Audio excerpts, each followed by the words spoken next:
People, welcome back to Politics Watch.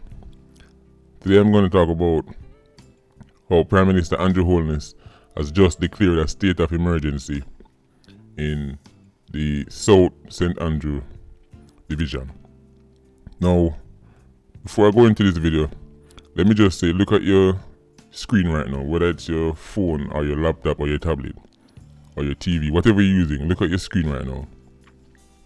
These four men are the four most important men in Jamaica when it comes down to the nation's security.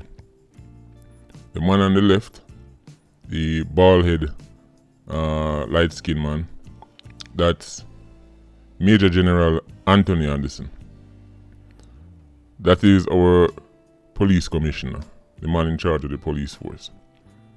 The man beside him, to his right, well, to the right of your screen in the middle is Prime Minister Andrew Holness. You probably knew that. Beside him is Dr. Horace Chang, the Minister of National Security. And beside him, in the far right, is Lieutenant General Rocky Meade.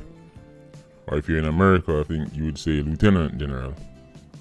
Now, these four men have the task to protect and defend Jamaica from all enemies, whether internal or external. And let me just say, thank goodness we don't have to deal with an outside threat such as a country trying to invade Jamaica or any groups that are trying to destabilize the country. Because if that was the case, we probably wouldn't exist anymore.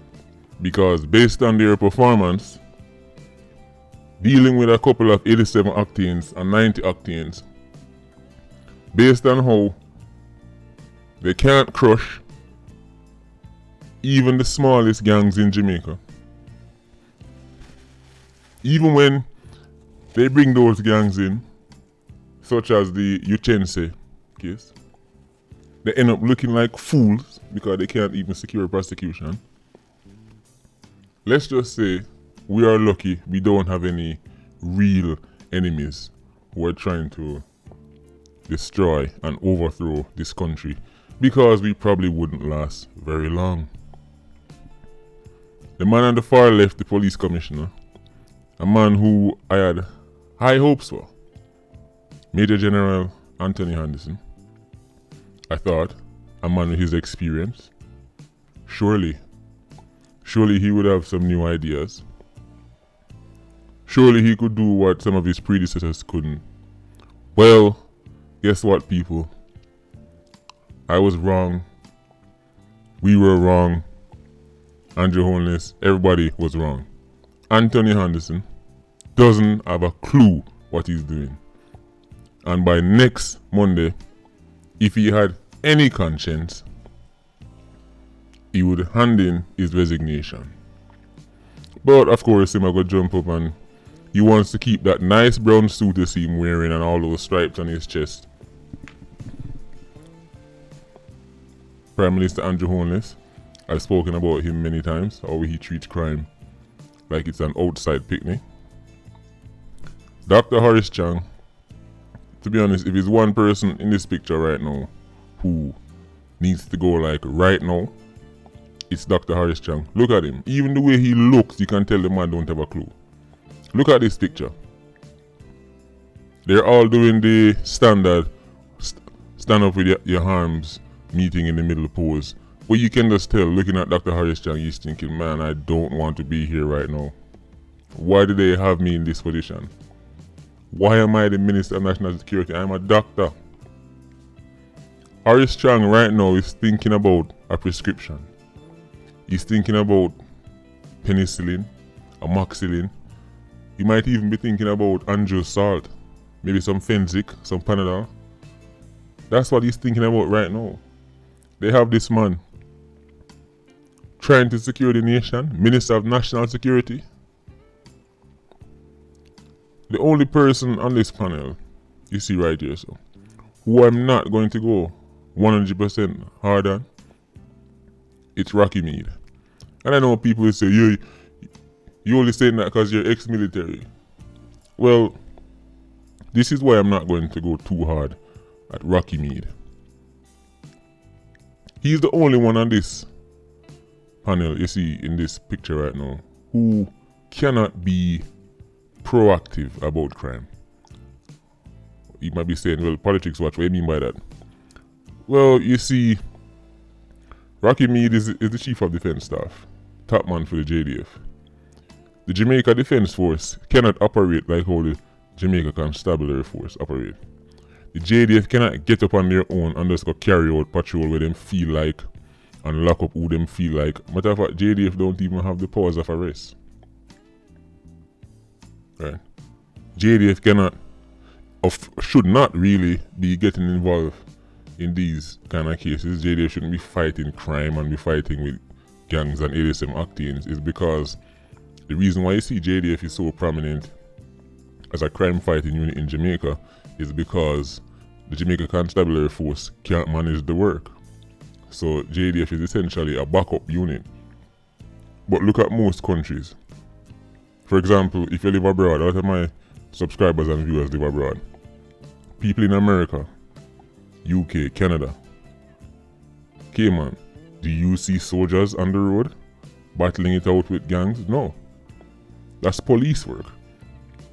So Rocky Mead cannot just get up and say, alright, I'm going to take 100 man and go just to go do what I feel like. He has to get permission from this person and that person. And a matter of fact, JDF soldiers cannot even patrol without a police there. So a policeman have to do it. And this is how a lot of 87 octanes and 90 octanes criminals escape the law in Jamaica.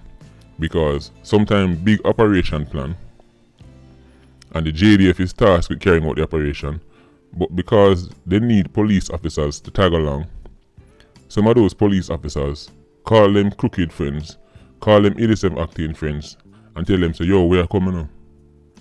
Yeah man, the operation is going to be in March, on Marchpen Road at 8:30. So about 8:30, one of our soldiers come. So make sure you tell the man them if you leave the place by then. Facts I'm speaking. I'm not asking anybody about this. There's some things already clear on this channel I'm not sure about, but I'm telling you this. Enough police tip off criminals when JDF are come. The same police them are attached to JDF. And you have crooked people at the JDF too. That's a fact. But the reality is, these four men you see right here have a very hard job. I can't take that away from them. But something else we have to look at. Prime Minister Andrew Holness said that in 8 years there were 11,000 murders in Jamaica. 11,000 murders in 8 years. That's an average of 1,375 people every year in an island as small as Jamaica.